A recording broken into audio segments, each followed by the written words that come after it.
this thing on. Good.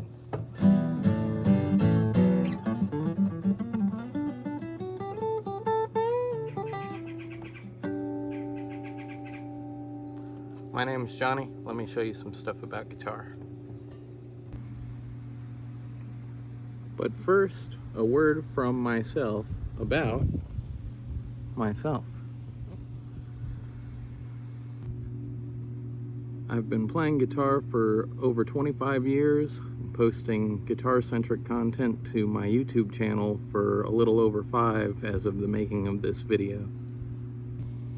During that time, I've had a lot of people ask me, friends and family, asking for lessons, show them a thing or two on guitar here and there. And especially lately, I've been considering making a YouTube series or something, maybe just a few videos or something focused on explaining more of the scales and things that I've been working on in my own studies of the guitar. I realized, though, if I was going to make anything along those lines, I would need somewhere to point people to start, a video for absolute beginners and things like that. So that's where we're at today. If you're an advanced player, hopefully soon I'll be able to get some time to put a video together going over some more advanced techniques that I've been working on and explaining some of the more difficult things on the guitar. But if you're a beginner, if you've never played before, or if you're just picking up a guitar, for the first time, or just coming back to it after a long break, I'm gonna go over just the basics and what you'll need to know to get started playing. Thanks a lot for watching. Let's begin by getting acquainted with the instrument. I've got a few different examples here to hopefully illustrate some of the main differences you might encounter depending on the type of guitar that you either own or are looking to buy. From the top, we've got the headstock of the instrument with the tuning pegs where you can either tighten or loosen the strings. Next, we've got the nut where the strings rest at the top of the neck. Next is the neck with the fretboard and the frets,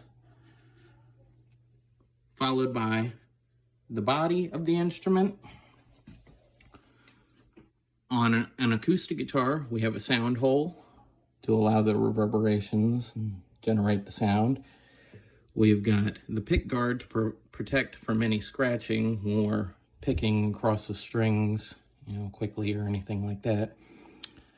The bridge, where the strings begin, connect, run up the neck. And depending on the type of guitar you have, you may have a cutaway, no cutaway, or even two different cutaways to allow for more access to the higher notes, the higher frets on the fretboard. So as we saw, the acoustic is fairly straightforward. Coming over here to the electric guitar, instead of the sound hole, we have a few more electronics to go over. These are the pickups. The magnets within transmit the vibrations from the strings through to the amplifier.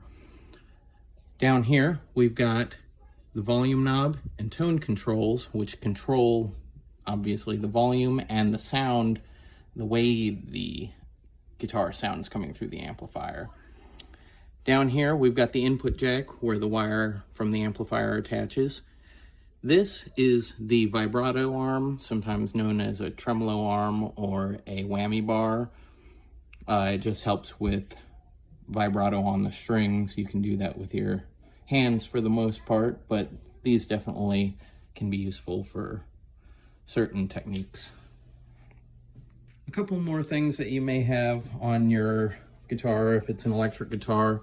We've got the pickup selector switch down here. If you have multiple pickups, some guitars allow for different setups, different types of sounds. This will allow you to pick either your bridge pickup, your neck pickup, or somewhere in between, depending on the guitar you own. We also have the string tree up here, which needs to be paid attention to when restringing the instruments. We won't go over how to restring set up the instruments today. Maybe in a future video I can look at that. But for now, we'll go ahead and cover tuning the instruments and understanding the scale of the instruments, the note names, or at least the basics of the notes that you need to understand to start learning the neck of the guitar. Now let's talk about the tuning of the instrument. Beginning here with the first and thinnest string, we have the high E string. Second, we have the B string. The third string is the G string. Fourth is the D string. Fifth is the A string. And the sixth and final string is the low E string. Now to clarify and avoid confusion, when I say high E, I mean the highest pitched note. The low E, while in fact on top when looking down on it, is the lowest pitched note. As we advance up the fretboard and across the strings, we go higher in pitch. So again, we have high E, B, G, D, A, low E. So somewhere in here I'll try and bring up a chart on the screen illustrating the notes advancing up the low E string here from low E. First we have F. The second fret is F sharp or G flat. Sharps and flats are the same, just depending on where you're counting from. G is the third fret, G sharp or A flat, A sharp, B is the seventh fret, C, there's no sharp in between B and C. Here we have C sharp, D, D sharp, and the 12th fret is the octave back to E. Let's look at that one more time. There are no sharps or flats between B and C, and there are no sharps and flats in between E and F. Another good point to make.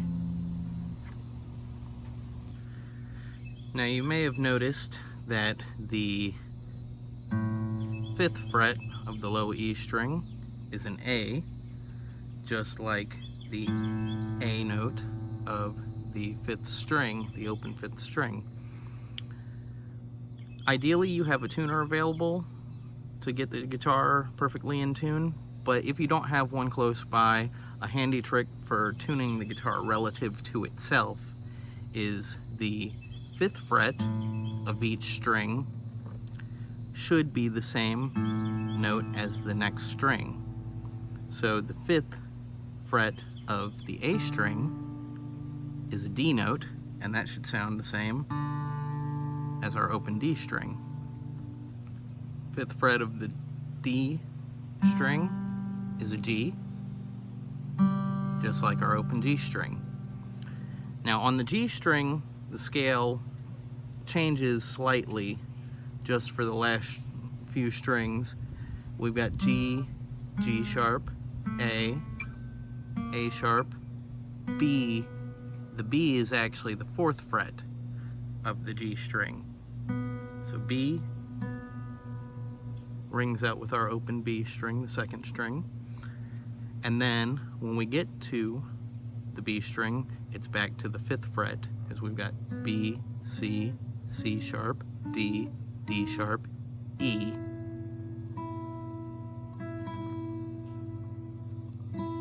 And that should sound the same as our open E string. So I wouldn't necessarily recommend trying to memorize every single note on each string at this point, although if you'd like to, you can. Some of the key takeaways that might stand out would be the octave notes. The 12th fret of each string is always an octave higher than the open string itself. So we've got low E, high E, low A, high A, etc. The 5th fret on each string is important for tuning. Remember, 4th fret on the G string, and back to 5th. And then as you start to pick up different things, you can start to remember where the dots fall on the fretboard, things like that. Start adding to your memory, your repertoire as you progress. So I think that's going to cover it for today. I don't want this video to run on too terribly long or anything, but maybe I'll try and do another one soon, going over some of the basic chords, some of the basic shapes, and maybe some of the scales, pentatonic, minor pentatonic, major pentatonic. We can talk about diatonic scales later on, different things like that. But for now, hopefully you've got a little bit better grasp of the chromatic scale of the instrument itself, the tuning of the instrument, and the components.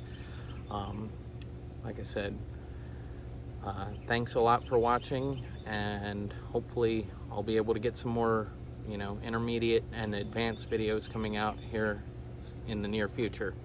Thanks.